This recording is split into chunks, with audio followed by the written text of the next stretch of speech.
नमस्कार, स्वागत है आप सभी का। इंडिया न्यूज देख रहे हैं आप। मैं हूं आपके साथ पराग गुप्ता। एक नजर सुपरफास्ट खबरों पर।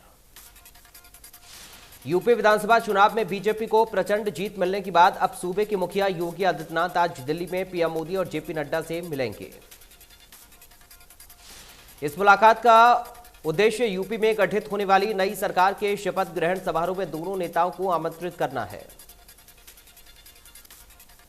विधानसभा चुनावों में करारी शिकस्त का सामना करने के बाद कांग्रेस कार्य समिति की बैठक आज। हार के कारणों की समीक्षा और आगे की रणनीति पर चर्चा। कांग्रेस अध्यक्षा सोनिया गांधी दिल्ली पार्टी मुख्यालय में कांग्रेस की शीर्ष नीति निर्धारक इकाई सीडब्ल्यूसी बैठक की अध्यक्षता करेंगी। सीडब्ल्यूसी की बैठक ऐसे समय हो रही है जब कांग्रेस ने पंजाब में सत्ता गंवा दी और उत्तर प्रदेश, उत्तराखंड, गोवा और मणिपुर में भी उसे करारी हार का सामना करना पड़ा। लखनऊ में विधायकों से मिलेंगे अखिलेश यादव। 21 मार्च को निर्वाचित विधायकों के साथ करेंगे बैठक। आगे की रणनीति पर होगी चर्चा। दुनिया का सबसे बड़ा अर्धसैनिक बल केंद्रीय रिजर्व पुलिस बल इस बार अपना 83वां स्थापना दिवस 19 मार्च को जम्मू में मनाएगा। केंद्रीय गृह मंत्री अमित शाह परेड की सलामी लेंगे। देश के विभिन्न हिस्सों से समारोह में भाग लेने आए सीआरपीएफ कर्मियों और अधिकारियों में जोश भरेंगे। गृह मंत्री अमित शाह सीआरपीएफ के जवानों और अधिकारियों को उनकी राष्ट्रभक्ति, वीरता और विभिन्न क्षेत्रों में उपलब्धियों के लिए पदक और ट्रॉफी से सम्मानित करेंगे। रूस की ओर से यूक्रेन पर हमले के बाद अमेरिका ने एक बार फिर यूक्रेन की आर्थिक मदद की बात कही है। राष्ट्रपति जो बाइडेन ने यूक्रेन को 15,035 करोड़ रुपए की सहायता प्रदान करने की बात कही है। रूस यूक्रेन युद्ध का आज 18वां दिन है। रूस यूक्रेन की जंग थमने की बजाय बढ़ती जा रही है। युद्ध के 18वें दिन रूसी सेना लगातार हमले कर रही है। यूक्रेन के अधिकतर शहर जल रहे हैं। हालात ये हैं कि लगातार हो रही गोलीबारी से सरकारी इमारतें और घर तबाह हो गए हैं। यूक्रेन के राष्ट्रपति जेलेंस्की ने पुतिन को बातचीत का ऑफर दिया। इसी बीच यूक्रेन का दावा कि उसने खेरसान में 2 रूसी हेलीकॉप्टर्स को मार गिराया। रूसी सैनिकों ने कीव में ग्रीन कॉरिडोर के जरिए रेस्क्यू कर रही महिलाओं और बच्चों पर गोली चलाई, जिसमें एक बच्चे समेत 7 लोगों की मौत हो गई। कुरुक्षेत्र नई अनाज मंडी में विपक्ष आपके समक्ष कार्यक्रम का आयोजन। भूपेंद्र सिंह हुड्डा समेत कई बड़े दिग्गज नेता कार्यक्रम में शामिल। दिल्ली में बीजेपी राष्ट्रीय अध्यक्ष जेपी नड्डा से बीजेपी प्रदेश अध्यक्ष ओपी धनखड़ ने मुलाकात की। इस दौरान संगठन से जुड़े कई मुद्दों पर चर्चा हुई। रादौर में शहीद उधम सिंह के शौर्य दिवस पर कार्यक्रम का आयोजन किया गया, जिसमें कुरुक्षेत्र सांसद नायब सैनी ने बतौर मुख्य अतिथि शिरकत की। इस दौरान उन्होंने कांग्रेस पर जमकर निशाना साधा। 2024 में बीजेपी सरकार बनने का दावा किया। नायब सैनी ने कहा कि 5 राज्यों के चुनाव में कांग्रेस की बुरी तरह से हार हुई, इसके लिए वो खुद ही जिम्मेदार है।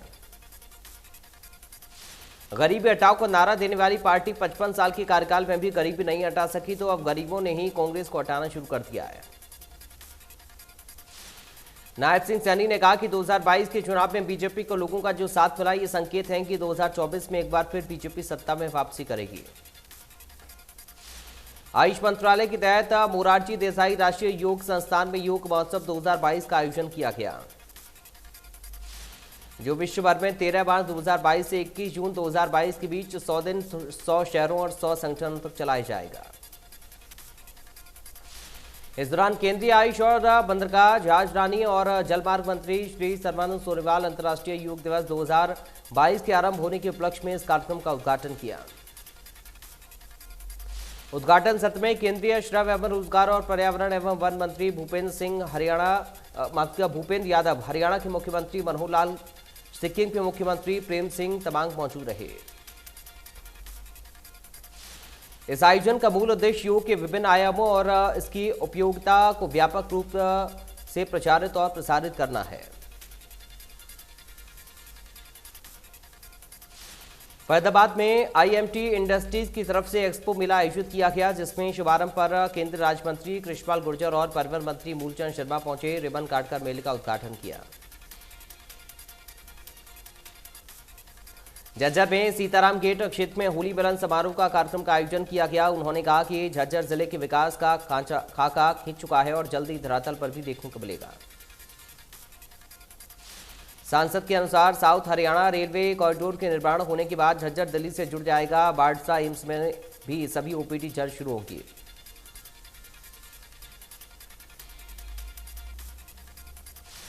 DGP RC Mishra Faridabad IMT industry association के होली मिलन कार्यक्रम में पहुंचे, जहां उन्होंने कॉर्पोरेशन की उपलब्धियां गिनाते हुए कहा कि बल्लभगढ़ में देश का सबसे बेहतरीन बस अड्डा बनने जा रहा है।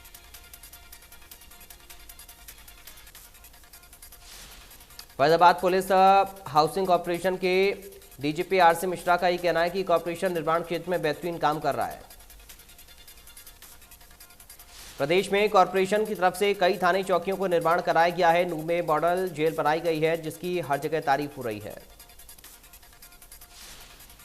उन्होंने बताया कि बल्लभगढ़ बस अड्डे के एयरपोर्ट की तर्ज पर बनाया जाएगा। इस बस अड्डे में अलग अलग टर्मिनल होंगे।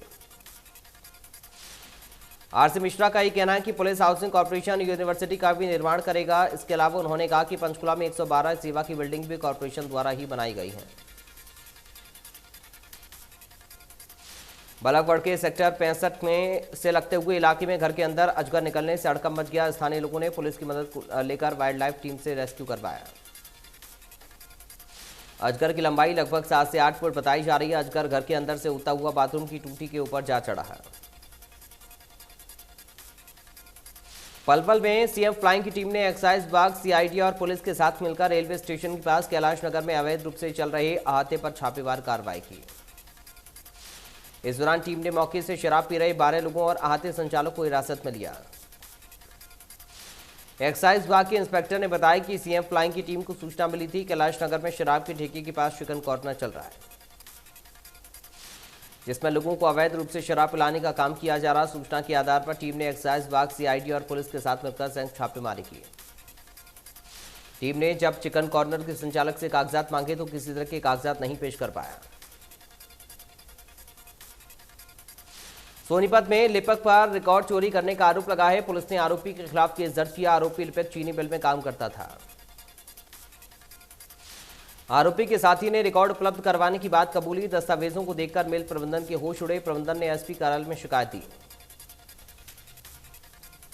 रतिया में एक ही छत के नीचे अब क्षेत्र के लोगों को सभी सुविधाएं मिलेंगी। 6 करोड़ 30 लाख रुपए की लागत और सभी सुविधाओं से लैस आधुनिक लघु सचिवालय बनवाया गया है, जिसका निरीक्षण कर जिला उपायुक्त ने अधिकारियों से जानकारी ली। ठेकेदार की लेट लतीफी के चलते लघु सचिवालय के बनने में 4 साल देरी हुई।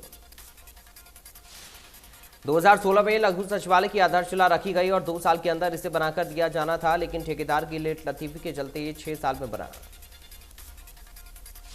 जिसे लेकर विभाग ने ठेकेदार पर 60 लाख के करीब जुर्माना भी ठोका। जिला उपायुक्त ने कहा कि क्षेत्र के लोगों को अब एक ही छत के नीचे सभी सुविधाएं उपलब्ध होंगी।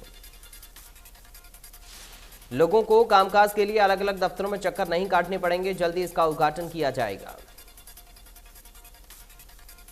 टोहाना में शहर के लोहा व्यापारी से पिस्टल के बल पर हुई लाखों रुपए की लूट के आरोपियों की गिरफ्तारी न होने पर शहर के व्यापारियों में पुलिस प्रशासन के खिलाफ रोष है। हरियाणा प्रदेश व्यापार मंडल के प्रधान राजेंद्र ठकराल के नेतृत्व में व्यापारी और दुकानदारों ने एकजुट होकर रात्रि के समय शहर थाने का घेराव किया। इस दौरान व्यापारियों ने पुलिस प्रशासन के खिलाफ जमकर भड़ास निकालते हुए मांग उठाई कि लूट की वारदात को अंजाम देने वाले आरोपियों को जल्द से जल्द गिरफ्तार किया जाए।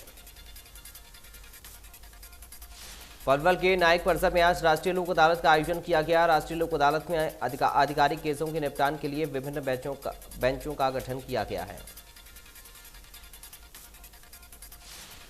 इस अवसर पर जिला एवं सत्र न्यायाधीश पुनीत जिंदिया और मुख्य न्यायिक दंडाधिकारी जिला विधिक सेवाएं प्राधिकरण के सचिव पीयूष शर्मा ने लोक अदालत का अवलोकन किया। लोहारू खजाना अधिकारी के साथ मारपीट मामले में पुलिस ने मामला दर्ज कर जांच शुरू कर दी है। सर्व कर्मचारी संघ के तत्वावधान में जिले भर के कर्मचारियों ने एसडीएम कार्यालय के सामने धरना देकर आरोपियों की तुरंत गिरफ्तारी की मांग की। कुरुक्षेत्र में पुलिस ने नशा तस्करों के खिलाफ अभियान चलाया। जिले में बीते 2 महीने में 328 मामले दर्ज किए गए तो नशा तस्करों में हाहाकार मच गया। 2 नशा तस्करों की 10 करोड़ की प्रॉपर्टी भी जब्त की गई। 7 तस्करों की 5 करोड़ की प्रॉपर्टी जब्त करने की कार्रवाई चल रही है। एसपी ने बताया कि नशा तस्करों के खिलाफ विशेष अभियान चलाते हुए पुलिस ने 328 मामले दर्ज किए, जिनमें 6 किलो 800 ग्राम अफीम, 104 ग्राम चरस, 23 किलो गांजा, 3828 बोतल देसी शराब बरामद की गई। अंबाला कैंट की ग्वाल मंडी में बिजली चोरी पकड़ने गई, जिसमें बिजली विभाग पर कुछ लोगों ने हमला कर दिया, जिसमें एक बिजली कर्मचारी को चोट आई। बिजली कर्मचारियों ने विभाग पर सुरक्षा न देने के आरोप लगाए। जिस घर पर बिजली विभाग की टीम रेड करने गई थी, उन्होंने बिजली कर्मचारियों पर उल्टा मारपीट करने और महिला से बदसलूकी का आरोप लगाया। पानीपत के निजी स्कूल संचालक पर गुंडागर्दी के आरोप लगे। संचालक ने अपनी पत्नी से छात्रा के परिजनों को स्कूल के अंदर बंद कर मारपीट करने का मामला सामने आया है। दरअसल स्कूल फीस जमा करवाने के बाद फेयरवेल पार्टी के लिए 200 रुपये मांग रहा था। इसी को लेकर परिजनों के साथ मारपीट कर दी गई। घायल 112 को फोन करने के बाद पुलिस ने स्कूल से परिजनों को निकालकर अस्पताल में इलाज के लिए भर्ती कराया। करनाल में रिश्वत लेते रंगे हाथों पकड़े गए डीटीपी विक्रम सिंह को विजिलेंस की टीम ने न्यायालय में पेश किया, जहां उसे 3 दिन की पुलिस रिमांड पर भेज दिया गया। डीटीपी 5 लाख की रिश्वत लेते हुए पकड़ा गया। तो वहीं विजिलेंस टीम अब तक विक्रम से 78 लाख से ज्यादा की नकदी बरामद कर चुकी है।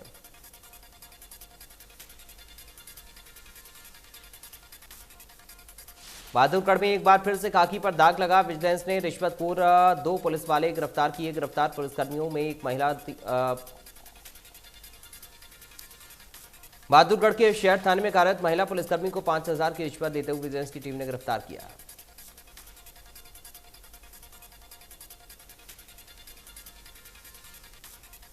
बहादुरगढ़ के डाबोदा खुर्द गांव में संदिग्ध परिस्थिति में गोली लगने से एक युवक की मौत हो गई। फिलहाल पुलिस ने शव को कब्जे में लेकर जांच शुरू कर दी है। प्रदेश भर से आए गेस्ट टीचर ने जिला सचिवालय के बाहर जोरदार प्रदर्शन किया। प्रदर्शनकारियों ने टीचर को नियमित करने की मांग की। प्रदेश भर से आए गेस्ट टीचर ने जिला सचिवालय के बाहर जोरदार प्रदर्शन किया। प्रदर्शनकारियों ने टीचर को नियमित करने की मांग की है।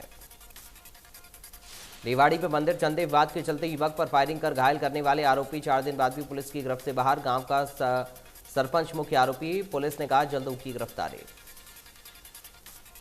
रेवाड़ी में मंदिर चंदे विवाद के चलते युवक पर फायरिंग कर घायल करने वाले आरोपी 4 दिन बाद भी पुलिस की गिरफ्त से बाहर। गांव का सरपंच मुख्य आरोपी। गुरुग्राम पुलिस टीम ने फर्जी कॉल सेंटर का भंडाफोड़ करके 9 महिलाओं समेत 38 लोग गिरफ्तार किए।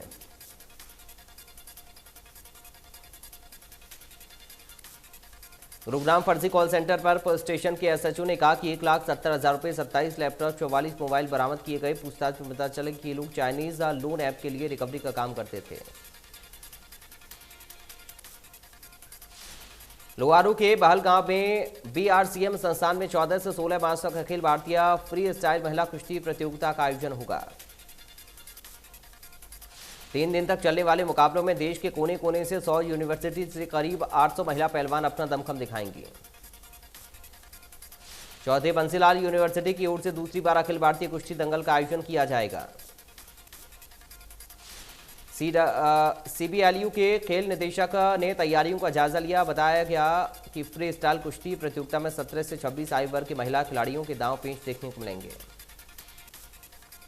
प्रतियोगिता में आने वाली महिला खिलाड़ियों की ठहरने और खाने की व्यवस्था बीआरसीएम शिक्षण समिति के उच्च शिक्षा संस्थान में की गई है।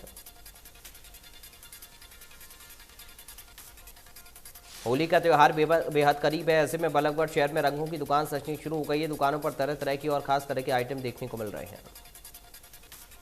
भगवा कलर के गुलाल को भी लोग खूब पसंद कर रहे हैं। कोरोना का असर कम होने पर दुकानदार में खुशी।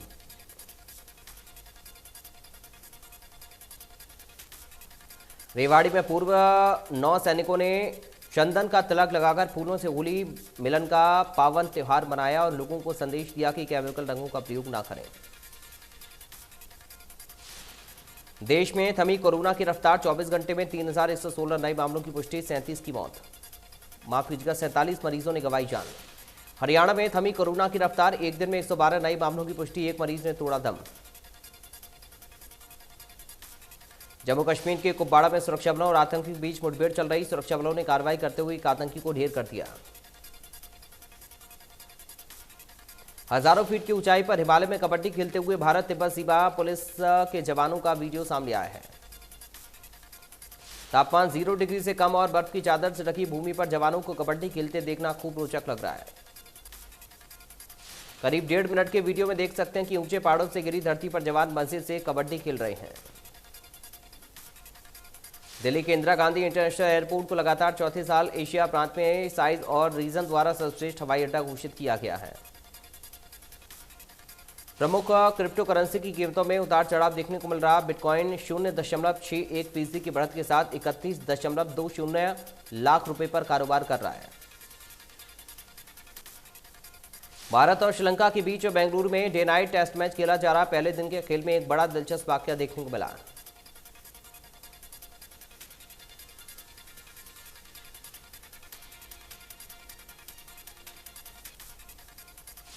भारत और श्रीलंका के बीच दूसरे टेस्ट का पहला दिन गेंदबाजों के नाम रहा। डे नाइट टेस्ट के पहले दिन कुल 16 विकेट गिरे। भारतीय टीम टॉस जीतकर बैटिंग करते हुए 252 रन पर ऑल आउट हो गई। रॉयल चैलेंजर्स बेंगलुरु ने फाफ डू प्लेसिस को टीम का नया कप्तान बनाया है। डू प्लेसिस पहली बार आईपीएल में कप्तानी करते हुए नजर आएंगे। इंडियन प्रीमियर लीग 27 मार्च से महाराष्ट्र के मुंबई और पुणे में होना है। उससे पहले दिल्ली कैपिटल्स ने अपनी नई जर्सी लॉन्च कर दी है। दिल्ली कैपिटल्स की जर्सी में पुराना शेड नजर आ रहा है। भारतीय महिला टीम ने वेस्टइंडीज को वर्ल्ड कप के तीसरे मैच में 155 रन से हरा दिया। इसके साथ ही भारतीय टीम पॉइंट्स टेबल में पहले स्थान पर पहुंच गई है। अनुपम खेर बॉलीवुड का जाना माना नाम है। हाल ही में रिलीज हुई द कश्मीर फाइल्स में अनुपम खेर ने अपने किरदार से फिल्म में जान डाल दी है। फरीदाबाद पुलिस ने एक्ट्रेस सोनम कपूर के ससुर हरीश आहूजा से ठगी करने वाले गिरोह को गिरफ्तार किया। इस सिलसिले में पुलिस ने ठगी करने वाले गिरोह के 9 लोग गिरफ्तार किए। अजय देवगन स्टारर रनवे 34 की नई रिलीज डेट आज अनाउंस की गई। ये फिल्म 29 अप्रैल 2022 को सिनेमाघरों में रिलीज होगी। अनिल अंबानी के बड़े बेटे जय अनमोल अंबानी हाल ही में अपनी long term girlfriend Krisha Shah संग शादी के बंधन में बंधे थे। दोनों की शादी में कई हस्तियां शामिल हुई थीं। एक्टर प्रभास और पूजा हेगड़े स्टारर राधेश्याम एक दिन पहले सिनेमाघरों में रिलीज हुई है। फिल्म को फैंस और क्रिटिक्स से मिक्स्ड रिव्यू मिल रहे हैं।